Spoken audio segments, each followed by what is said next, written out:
नमस्कार साथियों, स्वागत है आप सभी का आपके अपने परिवार टीचिंग वाला में। और मैं हूं आपका साथी अमित तोमर।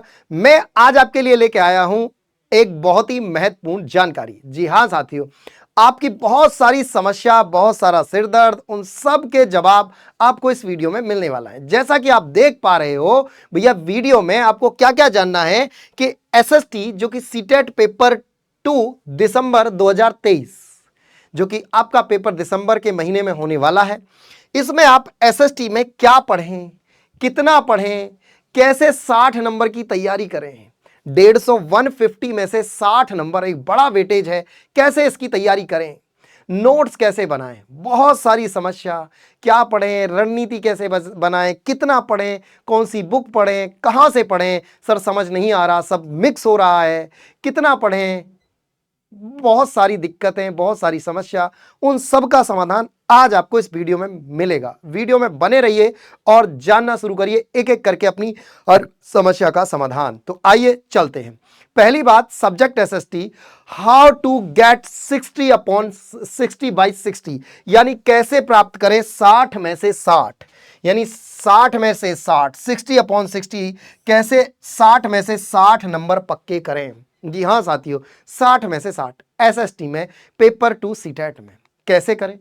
उसके बाद सीटेट 2023 एग्जाम कब होगा? तो भाई संभवतः आपका जो एग्जाम है वो दिसंबर के महीने में हो जाएगा। यानी कब हो जाएगा बच्चा?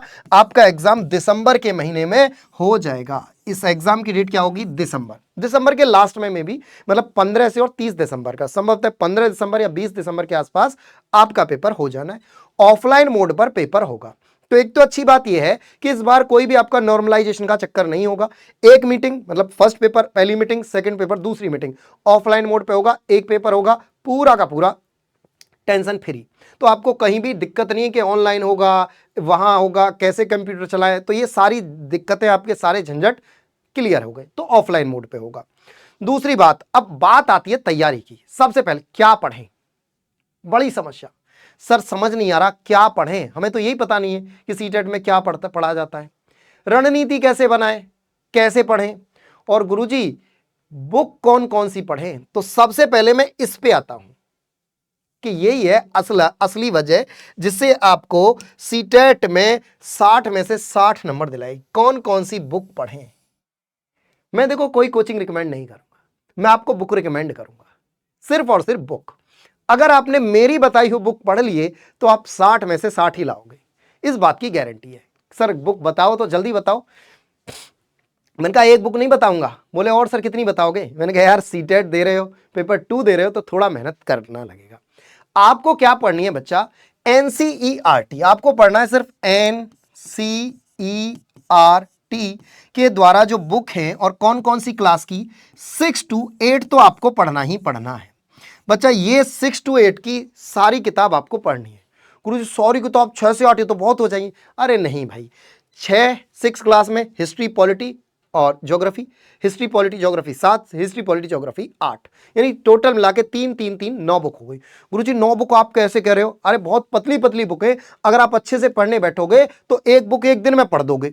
इतनी पतली पतली बुक है। गुरुजी कौन कौन सी? दर्शन तो कराओ। देखो, हमारे अतीत, हमारा आवास, ये आपको 6 क्लास में ज्योग्राफी, हमारे अतीत हिस्ट्री, और अगर बात करें सामाजिक एवं राजनीतिक जीवन पॉलिटी, 7th क्लास में आ जाएगी आपका ज्योग्राफी वाली, हमारा पर्यावरण।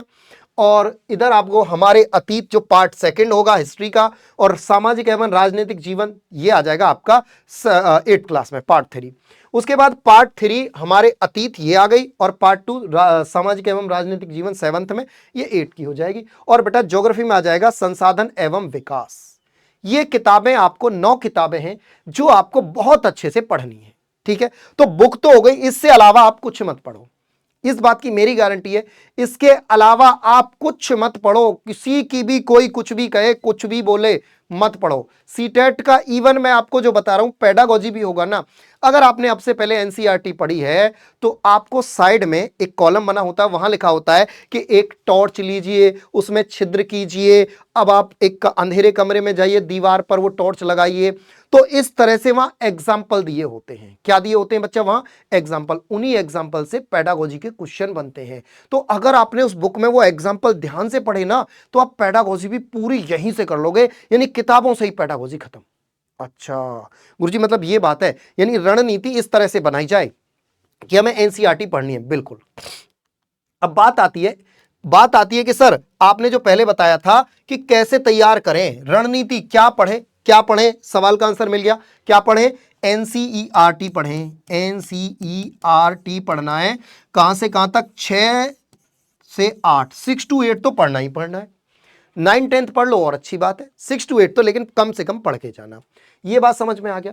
गुरुजी कैसे रणनीति कैसे बताएं, पढ़ें कैसे इनको? मैंने कहा देखो, सबसे पहले एनसीईआरटी जब आप 6 से जाओगे, 6 में मान के चलो ज्योग्राफी की वाली एनसीईआरटी है, इसमें कोई चैप्टर है, यही चैप्टर जब आपको 7th में भी सेम चैप्टर मिलेगा, जैसे वनस्पति आपको यहां भी देखने को मिल जाएंगी और 7th में भी, दोनों में चैप्टर कॉमन है। बस अंतर क्या है? थोड़ा इसमें डिटेल 7th में ज्यादा दिया है, 6th में थोड़ा कम डिटेल दिया है। तो चैप्टर एक ही है, बस डिटेल का अंतर है। तो आपको क्या करना है, जब आप पढ़ने बैठो तो एक एक चैप्टर को बहुत अच्छे से करो। आ गई बात समझ में? एक एक चैप्टर को बहुत अच्छे से करो और रणनीति अपने अकॉर्डिंग बनाओ। ऐसे मत कहो कि भाई साहब मेरा जो पड़ोसी है वो तो सुबह को 4 बजे उठ के पढ़ता है ना, तो मैं भी 4 बजे ही उठूंगा। मत करो भैया, नकल मत करो। अगर आप कंफर्ट हो 4 बजे उठ के पढ़ने के लिए तो पढ़ो। अगर आप सुबह में कंफर्ट नहीं हो 4 बजे उठकर पढ़ने के लिए, 7 बजे से आप उठ के पढ़ सकते हो तो 7 बजे पढ़ो। आप रात को पढ़ सकते हो तो रात को पढ़ो। इसमें कोई दिक्कत वाली बात नहीं है कि आपको कब पढ़ना है कब नहीं पढ़ना है। ठीक है, ये आप अपना डिसीजन रखिए कि आपको सुबह पढ़ना है, शाम पढ़ना है, दोपहर पढ़ना है, रात को पढ़ना है, आधी रात को पढ़ना है, ये आप अपना विचार है। ठीक है, बात रणनीति की वो मैंने बता दी। पहले आप 6th क्लास उठाइए, तीनों 6th क्लास में तीनों ज्योग्राफी उठाइए, पॉलिटी उठाइए, हिस्ट्री उठाइए, इसको कंप्लीट कीजिए। देन 7th पे आइए। 7th में सेम ऐसे ही काम करना है आपको, ज्योग्राफी, पॉलिटी, हिस्ट्री। देन 8 पे आइए आप, सेम ऐसे ही ज्योग्राफी, पॉलिटी और हिस्ट्री, सेम तीनों को ऐसे ही पढ़ना है। और ज्यादा मत पढ़ना, ज्यादा नहीं पढ़ना है, कोशिश करना एक दिन में एक चैप्टर इसका निपटा दो, एक इसका और एक इसका। बहुत बड़ी बात नहीं है, मुश्किल से 3 से 4 पेज का, 3 से 4 पेज, यानी 1 2 3 4, एक चैप्टर खत्म। 3-4 पेज में एक एक चैप्टर खत्म होता है। तो क्या आप दिन में 10 से 12 पेज नहीं पढ़ पाओगे? 10 से 12 पेज आप अच्छे से नहीं समझ पाओगे? समझ लोगे बच्चा। यहां से अगर आप समझ लिए तो आपका कोई क्वेश्चन छूटेगा नहीं। अब आगे बढ़ते हैं। बुक में मैंने बता दी। अब बात आती है एमसीक्यू कहां से करें, यह सबसे बड़ी बात है। बुक आपने पढ़ ली, अब एमसीक्यू का दिक्कत है, एमसीक्यू का लोचा, ये कहां से करें सर? तो बच्चा एक बात आपको बता दूं, मार्केट का, यूट्यूब का पूरा का पूरा आप उठा के देख लेना, कोई भी आपको एमसीक्यू कराएगा नहीं। मतलब क्या बात कर रहे हो? प्रैक्टिस सेट जो आते हैं उसमें एमसीक्यू नहीं है क्या? मैंने कहा नहीं। फिर कैसे आते हैं? मैंने कहा बेटा वो एमसीक्यू तो है लेकिन वो लेवल सीटेट का नहीं है। बोले मतलब गुरुजी कहना क्या चाहते हो? अगर आपने सीटेट का प्रीवियस ईयर देखा है तो सीटेट का जो पेपर होता है वो लेंथी सवाल पूछे जाते हैं। वो कथन और कारण यानी असेसन रीजनिंग के जो सवाल होते हैं वो पूछे जाते हैं, है ना, बहुत ज्यादा मात्रा में। और इस बार तो पेडागोजी में भी पूछे गए थे, साइकोलॉजी में भी असेसन रीजनिंग पूछा गया था। कई सारे सवाल आपको ऐसे मिलेंगे कि निम्नलिखित कथनों के संदर्भ में विचार कीजिए। 3-4 कथन, फिर कूट दिया होगा, बताइए इनमें से कौन ए तथा बी सही है, ए बी सी तीनों सही है, बी तथा डी सही है, ऐसे पूछे जाते हैं। एमसीक्यू जो मार्केट में अवेलेबल है, मैं सारे देख चुका हूं, उनमें क्या किया गया है? उनमें किया गया है, बताइए भारत जो गोमती नदी है उसके किनारे कौन सा शहर बसा हुआ है? बताइए भारत की सबसे ऊंची चोटी कौन सी है? बताइए बेरी नाग झील कहाँ स्थित है? बताइए हिमालय का सबसे ऊंचा पर्वत शिखर कौन सा है? भाई साहब ऐसे सवाल सीटेट में नहीं पूछे जाते, सिर्फ और सिर्फ आपको बेवकूफ बनाया जा रहा है। वो केवल और केवल अपना सामग्री बेच रहे हैं। यानी एमसीक्यू के लिए आप मार्केट से कोई भी प्रैक्टिस सेट लेना व्यर्थ है, बेवकूफी है, टाइम पैसा बर्बादी है। टाइम बर्बाद, पैसा बर्बाद। चलो पैसा तो देखा जाए, सबसे बड़ी बात पेपर में भी इनमें से कुछ नहीं आएगा प्रैक्टिस सेट में से। एमसीक्यू बिल्कुल मार्केट में बिल्कुल मत जाना, पेपर 2 पेपर 1 के लिए बिल्कुल मार्केट में मत जाना एमसीक्यू के लिए, भाई सीधा सीधा बोल रहा हूं, बाकी आपकी मर्जी है। एक बार जाने से पहले अगर एमसीक्यू लेके आ रहे हो तो एक काम करना, एमसीक्यू के प्रैक्टिस सेट जो दिए उनको देखना और प्रीवियस ईयर पेपर को उठा के ले जाना, क्या लगभग क्वेश्चनों का स्तर समान मिल रहा है, अगर मिले तो खरीद लाना, ना मिले तो चुपचाप घर आ जाना, ठीक है। ये अपने आप पहले एक्सपेरिमेंट करना तब विश्वास करें, वो ऐड सुने हो ना, पहले इस्तेमाल करें फिर विश्वास करें, तो वो काम करना, ठीक है। एमसीक्यू का समाप्त हुआ। अब आपको अगर एमसीक्यू करने हैं फिर सर गुरुजी एमसीक्यू करें कहां से, ये तो बता दो। मैंने कहा हम बताते हैं। एमसीक्यू आप खुद से बनाओ। गुरुजी क्या बात करें, मजाक क्यों कर रहे हो, हमें अगर एमसीक्यू बनाते तो हम पेपर ना लिख देते, सीटेट का पेपर ना बना देते। मैंने कहा कोई बात नहीं, अगर आप चाहते हो बिल्कुल हैंड टू हैंड एमसीक्यू, बिल्कुल इसी पेपर के लेवल के एमसीक्यू मल्टीपल चॉइस क्वेश्चन जो पेपर में आने की संभावना है, लेवल वही है, तो भाई साहब आप हमारे टेलीग्राम पे हमें फॉलो कर सकते हैं, हम आपको फ्री ऑफ कॉस्ट एमसीक्यू प्रदान कर देंगे। हमें हमारे नाम से सर्च कर लेना, अमित तोमर सर पीडब्ल्यू, मिल जाएंगे भाई साहब, ठीक है, या अमित तोमर के नाम से सर्च कर लेना, मिल जाएंगे। सर तो अपने आप आ जाएगा, जैसे ही सर्च करोगे ना तो अमित तोमर सर अपने आप आ जाएगा, ठीक है। वहां से हम आपको एमसीक्यू दे देंगे और आप लेवल देख लेना। और एक बात, हमने जो एमसीक्यू तैयार किए हैं वो चैप्टर वाइज है, यानी हर चैप्टर के 20 एमसीक्यू, 20 एमसीक्यू सेट बनाए हुए हैं, हर चैप्टर के आपको मिल जाएंगे। दूसरा तीसरी बात, उसके लिए हमारी एक प्रैक्टिस क्लास भी है, आप चाहो तो उसमें भी आ सकते हो, डेली शाम को 8 बजे होती है हमारी प्रैक्टिस क्लास। बाकी मैं आपसे नहीं कहूंगा भैया कि ज्वाइन करो, कोई भी बैच लो, कोई, मैं ये कतई नहीं कहूंगा आपसे कि भाई साहब ये वाला बैच ज्वाइन करो, वो बैच ना, मैं सिर्फ करूंगा किसी के पास मत जाओ, कहीं मत जाओ, सिर्फ और सिर्फ एनसीईआरटी पढ़ो, वहीं से आपका सिलेक्शन तय है। हम भी जो कराते हैं वो एनसीईआरटी को आसान भाषा में कराते हैं। मैं अपना देखो पर्सनली बताऊं, सिंपल खुल के बोल रहा हूं, एनसीईआरटी को आसान भाषाओं में आप तक पहुंचाता हूं। देखो ऐसा कुछ भी नहीं है, जो भी टीचर, कोई टीचर ये कहता है ना कि ये कोई नहीं पढ़ा सकता, वो कोई नहीं पढ़ा सकता, भाई साहब देखो सिंपल बात बताऊं, कोई भी टीचर हो वो कहीं ना कहीं से तो पढ़ा ही है, किताबों से ही वो ज्ञान आपको देता है, किताबें अथाह ज्ञान भरा हुआ है किताबों में, लेकिन टीचर की विशेषता क्या होती है, टीचर का काम होता है उस ज्ञान को आपको आसान भाषा में डिलीवर कर दे, बस यही तो टीचर है यार। हम जो एक मीडिएटर हैं, मैं जो हूं आपके बीच में एज ए मीडिएटर हूं, यानी किताब और आप दोनों के बीच में मीडिएटर हूं, किताबों की भाषा को मैं आपको आपकी भाषा में कन्वर्ट करके दे रहा हूं, बस इतना काम मेरा है, मैं एज ए मीडिएटर हूं। आ गई बात समझ? चलिए अब बात आती है, सर ये तो आपने एमसीक्यू की बात बता दी, अब अगर हमारा मन करेगा तो आपके एमसीक्यू ले लेंगे, नहीं करेगा तो ऑल इज वेल, हम अपने एमसीक्यू अपने आप बना लेंगे। अपने आप एमसीक्यू अगर बनाना जानते हो, बनाना सीख लो, तो बेटा कोई दुनिया की ताकत नहीं है जो तुम्हें 60 में से 60 लाने से रोक सके।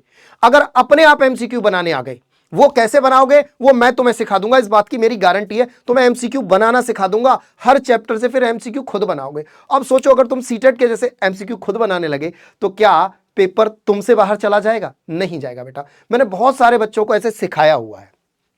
अब आगे आते हैं, सर क्या एक बात बताओ, पीवाईक्यू से कितना फायदा होगा? बच्चा पीवाईक्यू से फायदा बहुत होगा।